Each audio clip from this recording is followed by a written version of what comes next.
बजरंग धाम पिपरिया कला में संपन्न हुआ हिंदू सम्मेलन। पंच परिवर्तन पर हुआ बौद्धिक मंथन। आज दिनांक 5 फरवरी दोपहर 12 बजे से बघवार मंडल के बजरंग धाम पिपरिया कला में हिंदू सम्मेलन का आयोजन किया गया। कार्यक्रम में सर्वप्रथम ग्राम के लोगों द्वारा प्रभात फेरी निकाली गई। तत्पश्चात समस्त गणमान्य नागरिकों का कैलाश सेन पत्रकार ने तिलक लगाकर स्वागत किया और भारत माता की भव्य आरती का आयोजन भी किया गया। हिंदू सम्मेलन में समाज जागरण और राष्ट्र निर्माण के विषयों पर गंभीर बौद्धिक चर्चा हुई। हम आपको बता दें कि आज हिंदू सम्मेलन में मुख्य वक्ता ब्रजेश यादव ने पंच परिवर्तन विषय पर विस्तार से प्रकाश डाला, जिसमें सामाजिक समरसता, कुटुंब प्रबोधन, स्व का बोध, पर्यावरण संरक्षण एवं स्वदेशी जैसे महत्वपूर्ण बिंदु शामिल रहे। कार्यक्रम में भागवताचार्य सुरेश कुमार पांडे, धन सिंह लोधी, पूर्व सरपंच संतोष पांडे, सुरेंद्र पांडे, सुरजीत सिंह बुंदेला, शुभम अग्रवाल, सुरेंद्र अग्रवाल शामिल रहे। वक्ताओं ने अपने अपने ओजस्वी संबोधनों के माध्यम से उपस्थित प्रबुद्ध जनों को राष्ट्र, समाज और संस्कृति के प्रति जागरूक रहने का आह्वान किया। वक्ताओं ने कहा कि पंच परिवर्तन केवल विचार नहीं बल्कि दैनिक जीवन में अपनाए जाने वाले संस्कार हैं, जिनके सशक्त और समरस समाज का निर्माण संभव है। सम्मेलन में बड़ी संख्या में क्षेत्र के गणमान्य नागरिक, सामाजिक कार्यकर्ता एवं हिंदू समाज के लोग उपस्थित रहे। कार्यक्रम के समापन पर आयोजकों द्वारा सभी आगंतुकों का आभार व्यक्त किया गया। सब समाज के कल्याण के लिए, संसार के कल्याण के लिए, चाहे आप पौराणिक रीत से ले लें,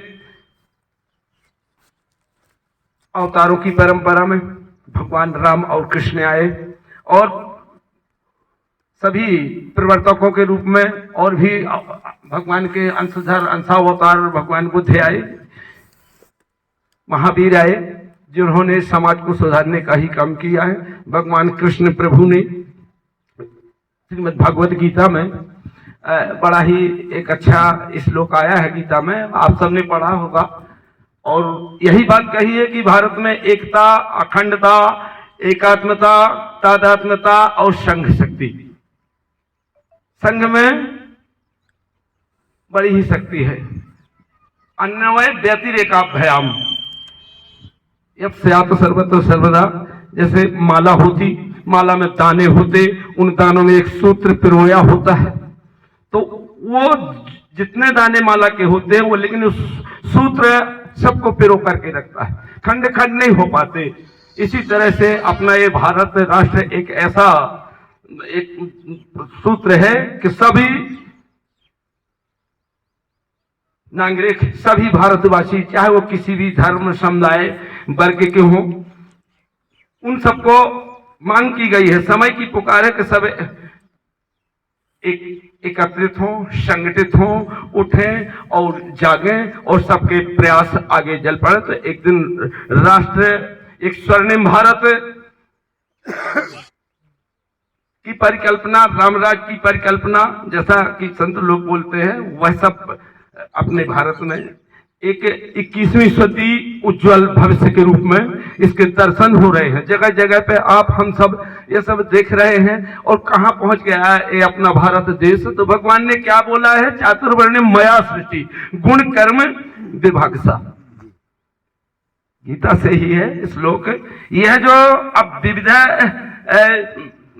मतावलंबी, धर्मावलंबी, विविध वर्ग सब आ जाते हैं, तो इसमें भगवान ने कहा कि इधर जो एक प्रकार से समाज में एक संप्रदायवाद, तरह तरह का एक विरोध की परिस्थितियां निर्मित होती हैं, ऐसा अपने भगवान ने, श्री कृष्ण प्रभु ने कतई नहीं कहा, न अपने धर्म ग्रंथ कहते हैं। उनने ये तरह तरह के जो एसटी, एससी, पिछड़ा वर्ग, सावर्ण इत्यादि को लेकर के जो तरह तरह की भ्रांतियां वो है, तो भगवान ने कहा मैंने नहीं बांटा, मनुष्यों को नहीं बांटा, यह 4 वर्ण की जो मेरी सृष्टि है उसमें मैंने कर्मों के आधार पर और गुणों के आधार पर इनको ऐसा कुछ बना दिया, ऐसी व्यवस्था कर दी गई है कि हाँ ये इनके विभाग हो गए और ये जो वर्ण व्यवस्था है भारत की वह इस तरह से हो गई। भगवान ने कहा है कि जिन जो पूजा पाठ पूजन अर्चन आराधना उपासना करने वाले हैं उन्होंने मैं उनको ऋषि मुनि ब्राह्मण साधु संत कहा। जो कृषि और वाणिज्य करने वाले हैं, देश का पालन करते हैं, गौ पालन करने वाले हैं, उनको मैंने वैसे कहा। जो अपने राष्ट्र में आंचे न आए, सब तरह से प्रजा की रक्षा करें, उनको मैंने क्षत्रिय वर्ग कहा। और जो सभी वर्ग की सेवाओं में सब निरत रहने वाले हैं, तो उनको मैंने दास की श्रेणी में गिना। अब मैंने कोई मनुष्यों को नहीं बांटा ना, मैंने तो सिर्फ न कोई ऐसा मनुष्य मेरी सृष्टि में किसी के रगों में सफेद खून नहीं बहता, सब मेरे हैं। बस आत्मा और परमात्मा के रूप में सब आप हैं, आप हम सब एक, जैसे एक कहावत है, एक बेल के कुम्हड़े हैं। थोड़ा सा सभी है, एकात्मता है, तादात्मता है और समय की मांग है। हम एक हो, अखंड हो, खंड खंड में नहीं किसी भी बात, सभी जितने वर्ग हैं सब भाई भाई हैं। ये कार्यक्रम में पधारे सभी लोगों का मैं आभार व्यक्त करता हूं एवं हमारे मीडिया प्रभारी भाई कैलाश जी का आभार व्यक्त करता हूं। वास्तव में आज देश की मांग है कि सभी हिंदुओं को एक होने की आवश्यकता है, क्योंकि देश में बहुत भ्रांतियां फैल रही हैं और विदेशों से लोग बाहर आकर अपने देश में एक विशेष षड्यंत्र के रूप में आकर के और देश को कहीं ना कहीं तोड़ने का काम कर रहे हैं। तो मेरा तो सभी लोगों से निवेदन है कि सभी राष्ट्र के सब लोग एक होकर के और विदेशी ताकतों को जड़ से उखाड़ कर फेंकें, ताकि हिंदू समाज का उत्थान हो सके और जो देश में आतंक करते हैं उनको रोका जा सके। क्योंकि अपन अगर अलग अलग रहेंगे तो कहीं ना कहीं देश का नुकसान ही होगा। ऐसी आशा और विश्वास सभी लोगों से है कि सब एक होकर देश के उत्थान में आगे आए। इतना कहकर मैं अपनी वाणी को विराम देता हूँ। बोलो भारत माता की जय। हमारे मुख्य अतिथि के रूप में ब्रजेश यादव जी, जो इस RSS के तहसील प्रभारी हैं, हमारे जितेंद्र बुंदेला जी, कैलाश सैन जी, हमारे सुरेश पांडे जी, धन सिंह महतो जी, हमारे संतोष पांडे जी, परसोत्तम लोधी जी, मोती जी नीलार जी, कमलेश महतो जी और सम्मानित पंच एवं उपस्थित गणमान्य नागरिक। यह कार्यक्रम हिंदुओं को जागृत करने के लिए किया जा रहा है, ग्राम ग्रामों में किया जा रहा है, तहसील स्तर तक किया जा रहा है। देश के हर क्षेत्र में हिंदुओं को जागृत करने का RSS के द्वारा जो काम किया जा रहा है, ये बहुत सराहनीय एवं लोकप्रिय है। क्योंकि आज हम देख रहे हैं कि ग्राम में करीब 2000 लोग रहते हैं, यहाँ 50 लोग ही उपस्थित हो पाए हैं। जबकि किसी और अन्य वर्ग का कार्यक्रम होता है तो वो सब काम छोड़ के अपने फिक्स सुबह 12 बजे से 2 बजे के बीच में वे कहीं देश के किसी भी कोने के हो, लेकिन वे अपने धर्म के स्थान पर जरूर पहुँचते हैं। लेकिन हिंदू इस विषय को लेकर बहुत पीछे है। इस विषय में जागृति लाने के लिए हमें निरंतर प्रयास करना चाहिए। लोगों को बीच में बैठ के चर्चा करना चाहिए, जिससे कि हम सभी हिंदू जागृत हो सके। और जो अन्य धर्मों के लोग हिंदुओं को षड्यंत्र के माध्यम से प्रताड़ित करते हैं, इन सब पर भी विचार विमर्श होना चाहिए। और हिंदू राष्ट्र के लिए हिंदुओं को जागृत होना ही पड़ेगा, अन्यथा आने वाले समय में हिंदुओं की दुर्दशा बहुत बुरी होगी। यदि हम हिंदू जागृत नहीं हुए तो आने वाला समय बहुत ही भयावह होगा। जय हिंद, जय भारत। भारत माता की जय। भारत माता की जय।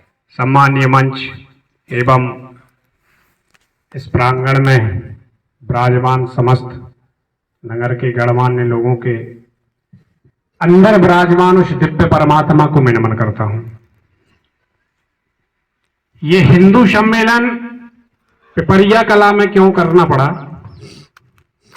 इसके पीछे जाएंगे 100 साल पहले तो अपनी संख्या के बारे में थोड़ा सा मैं बात करता हूं कि हमारे जो पंजाबी भाई हैं उनके गुरु हुए, उनने कहा कि हम कम हैं मगर कम नहीं है, कि चिड़ियों से मैं बाज लड़ाऊं 1.25 लाख से एक लड़ाऊं तब मैं गुरु गोविंद कहाऊं। इस भारत में हर व्यक्ति चाहता है कि भगत सिंह पैदा हो मगर मेरे घर में ना हो, बाजू वाले के घर में हो। इसलिए यह स्थिति है कि इतना बड़ा कार्यक्रम है, किसी राजनीतिक पार्टी का कार्यक्रम नहीं है, किसी जाति विशेष का कार्यक्रम नहीं है। जो भारत में रहने वाली संतति है, ये भारत जिसके नाम से जाना जाता है, ऐसी समाज का, हिंदू समाज का सम्मेलन है। फिर भी हमको क्यों इतनी संख्या में बैठना पड़ रहा? ऐसी स्थिति 1947 के पहले 1000 वर्ष जो हमने आक्रमण झेला, गुलामी झेली, या कहते हैं संघर्ष हमने झेला, विदेशियों ने जो हमारे ऊपर आक्रमण किया, ये स्थिति पहले भी थी। ये परंपरा आज की नहीं है। इसलिए हम जाएंगे कि जो भारत में राम जैसे अवतार हुए, राम ने आकर सबको लेकर चले, कृष्ण ने जिस भूमि पर जन्म लिया, जहां पर गंगा यमुना को नदी कहा जाता है, जहां दूध की नदियां बहती थी, जिस भारत से विश्व ने चलना सीखा, कपड़े पहनना सीखा, उस भारत पर किसकी नजर लगी कि हमको 1000 वर्ष संघर्ष झेलना पड़ा, मुट्ठी भर आक्रांता आए, उस देश पर राज करके चले गए। ये परिस्थितियां क्यों हुई? हम तो भगवान के वंशज हैं, वसुधैव कुटुंबकम की परिभाषा कहने वाले लोग हैं, मगर ये परिस्थितियां निर्मित हुई हमारे ऐसे लोगों के कारण, ऐसे गांव की सुरक्षा के लिए। कहते हैं कि अंग्रेजों ने जब आक्रमण किया तो अंग्रेजों ने देखा, ऐसे ही एक गांव में गए, पहले जब वो सर्वे करने आए, कोई भी व्यापार करता है तो सर्वे करता है कि हमारा इस क्षेत्र में कैसा व्यापार रहेगा। तो उनने सर्वे किया कि एक खेत में एक जानवर, अपने यहां कहते हैं ना उजार करते हैं, तो उजार कर रहा था, तो एक जानवर था। तो उनने बाजू वाले से कहा, जो रास्ते में एक भैया मिले, उनसे बोला कि भैया उस जानवर को आप क्यों नहीं रगड़ रहे? तो उनने कहा ये मेरा खेत नहीं है, ये दूसरे का खेत है। तो उनने कहा इससे भारत पर राज करने की कोई बड़ी बात नहीं है, कोई ज्यादा दिमाग नहीं लगाने की आवश्यकता नहीं है, इनमें फूट डालो, राज करो। इस फूट नीति को साकार किया, उनने अपना मंत्र बनाया, उनने अपना तंत्र बनाया, फूट डालो राज करो, और एक एक राजा पर आक्रमण किया, एक एक राजा को प्रलोभन देके, शक्ति देकर, वो ऐसे पूरे भारत में प्रयास किया। मगर हम कहेंगे कि ये हमारे इतने ही लोग, हर गांव में इतने ही लोग जागृत रहते हैं, चाहे वो देश हो, चाहे प्रदेश, गांव हो, शहर हो, हर जगह यही हिंदुओं की स्थिति है। इस प्रकार के लोग जो सक्रिय थे वो संघर्ष करते रहे हो, चाहे वो महाराणा प्रताप रहे हो, चाहे छत्रसाल महाराज रहे हो, चाहे झांसी की रानी बही रहे हो, ये एक नहीं हो पाए, इसलिए संघर्ष करते रहे, और हम 1000 वर्ष संघर्ष करें। हम लोगों के बीच में जो व्यक्तिगत प्रेम और जो व्यक्तिगत रिश्ते रहा करते थे ग्रामीण परिवेश में, उनका कहीं ना कहीं नुकसान हुआ है। अब हम लोग व्यक्तिगत होते जा रहे हैं। पहले जो हम कहते थे कि ना कि इंसान क्या है, सामाजिक प्राणी है, मिलजुल कर रहता है, समाज में रहता है, एक दूसरे के सुख दुख का सहभागी होता है। आजकल हमें ये देखने को मिलते हैं कि हमें सिर्फ अपने सुख से मतलब है, दूसरे के दुख से कोई मतलब नहीं है। देखने में ये भी मिलता है कि हम दूसरे के सुख से दुखी होते हैं, खुद के दुख से दुखी होना हो, लेकिन दूसरे के सुख से जरूर हमें कहीं ना कहीं ठेस लगती है। तो मैं सभी लोगों से ये कहना चाहूँगा कि हम ग्रामीण परिवेश की जो पुरानी हमारी परंपरा थी, जहाँ पर हम लोग गांव में एक दूसरे के साथ रिश्ते से बंधे हुआ करते हैं। गांव में आप लोगों ने देखा होगा, महसूस किया होगा, बहुत जगहों पर आज भी है कि हम लोग हमेशा गांव में चाहे जो लोग हों हमेशा रिश्ते से संबोधित करते थे, भैया, कक्का, बब्बा, दादा। आजकल वो चीज़ें नई पीढ़ी में खत्म हो रही हैं। तो पहले रिश्तों के माध्यम से जो हमारा गांव में जो एक दूसरे से जो रिश्ते रहते थे, उन रिश्तों के कारण जो हमारा एक दूसरे से जो संबंध प्रगाढ़ होता था, वो कहीं ना कहीं आजकल कम हो रहा है।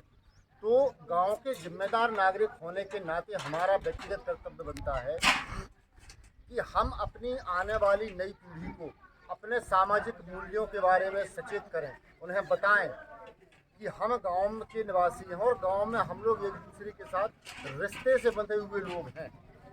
चाहे हम विभिन्न जातियों का निवास हो सकता है हमारे गांव में, अलग अलग जातियों के रूप में हम लोग गांव में रहते हैं, लेकिन जब बात सामाजिक ताने बाने की आती थी तो हम लोग एक दूसरे के रिश्ते में बंधे हुए पाते थे, चाहे कोई व्यक्ति कितने ही उच्च वर्ण वाला हो या निम्न वर्ण वाला हो, लेकिन जब भी हम एक दूसरे से बात करते थे तो एक रिश्ते में बात करते थे, है ना।